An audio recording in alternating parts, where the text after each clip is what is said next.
Shalom Bapak Ibu Saudara yang dikasihi Tuhan. Seri pengajaran hari ini berjudul mempersiapkan diri dengan baik. Satu hal yang aneh Saudara, ketika kita melihat orang bisa mempersiapkan diri untuk banyak hal, berlatih sungguh-sungguh demi meraih medali, belajar serius untuk bisa naik kelas, kerja giat demi karir dan promosi, packing berhari-hari karena hendak pergi wisata jauh, yang mana semua itu menggambarkan suatu persiapan. Tetapi untuk sesuatu yang jauh lebih penting, jauh lebih berharga, yaitu nasib kekal, tidak banyak orang yang mempersiapkannya dengan baik. Pada umumnya cenderung untuk tidak mempersiapkan diri. Bahkan lebih aneh lagi, membicarakannya juga enggan.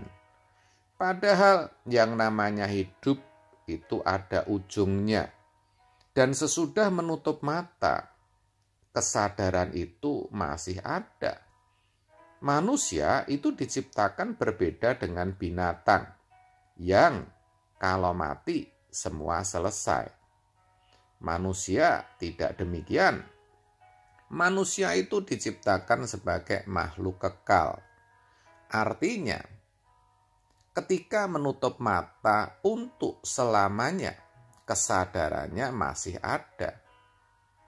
Dalam Pengkhotbah 12 ayat 7 dikatakan, debu kembali menjadi tanah seperti semula, dan roh kembali kepada Allah yang mengaruniakannya. Jelas kan, roh itu masih ada dan dikatakan akan kembali kepada Allah yang mengaruniakannya. Bukti lain bahwa setelah meninggal manusia masih memiliki kesadaran adalah kisah orang kaya berjubah ungu, di mana dikatakan Alkitab begitu menderita di alam maut sampai mengharapkan setetes air dari Lazarus. Lukas 16 ayat 23 sampai 24. Dari sini kita bisa tahu Saudara bahwa kekekalan itu benar-benar ada. Bisa jadi orang beroleh hidup kekal, atau sebaliknya kehinaan kekal.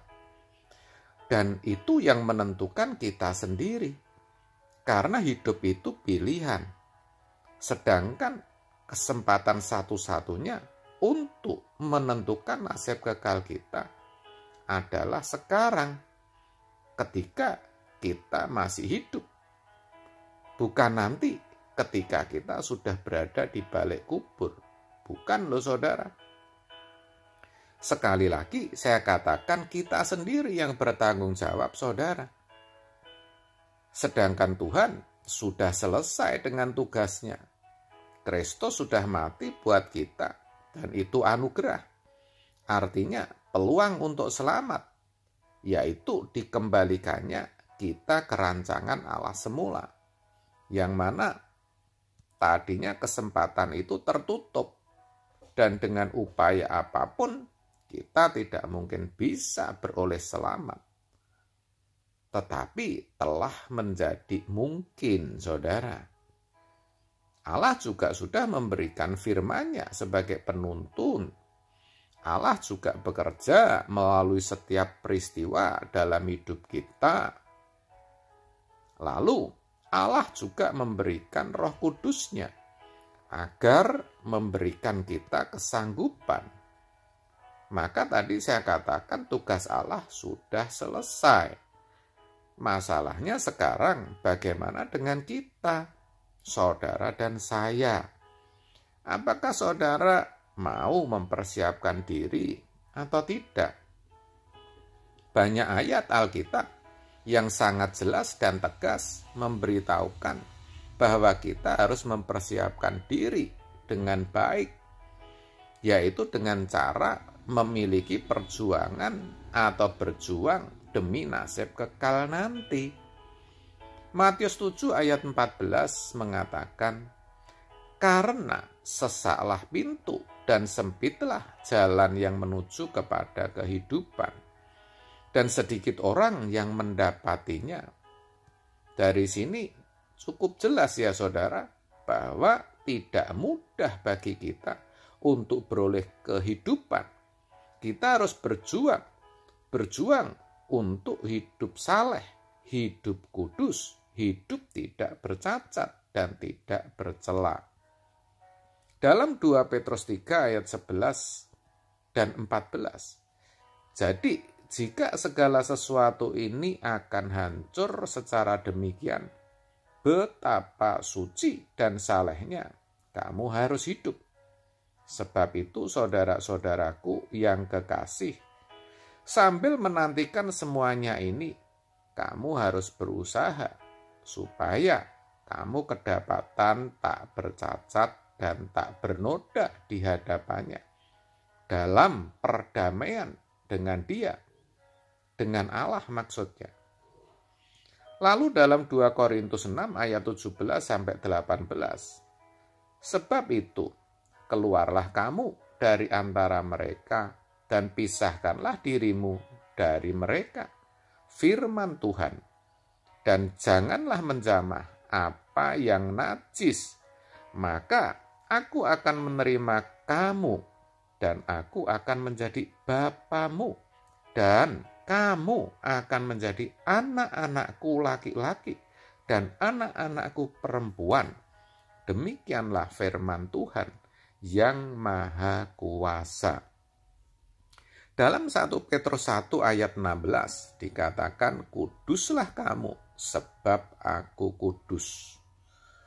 Saudara, dari semuanya itu sangat jelas sekali bahwa kita harus mempersiapkan diri dengan baik, yaitu dengan cara hidup yang sebersih-bersihnya, hidup sesuci-sucinya, supaya ketika hari Tuhan tiba, kita sudah siap. Kita sudah ada dalam perdamaian dengan Allah. Lah kalau kita masih jadi seteru Allah, kan bahaya saudara. Kita pasti binasa. Jadi mari saudaraku, kita sadar betul akan hal ini. Jangan sampai kita seperti orang-orang pada zaman Nuh. Hanya makan, minum, kawin dan mengkawinkan. Sehingga ketika air bah datang, mereka tidak siap dan akhirnya binasa. Terkait akan hal itu, Alkitab juga mengingatkan dalam Lukas 21 ayat 34. Jagalah dirimu, supaya hatimu jangan syarat oleh pesta pora dan kemabukan, serta kepentingan-kepentingan duniawi, dan supaya hari Tuhan jangan dengan tiba-tiba jatuh ke atas dirimu seperti suatu jerat. Sekali lagi, mari saudara, saya ajak kita mempersiapkan diri dengan baik. Jangan sampai hari Tuhan menjadi jerat bagi saudara. Amin. Tuhan Yesus memberkati.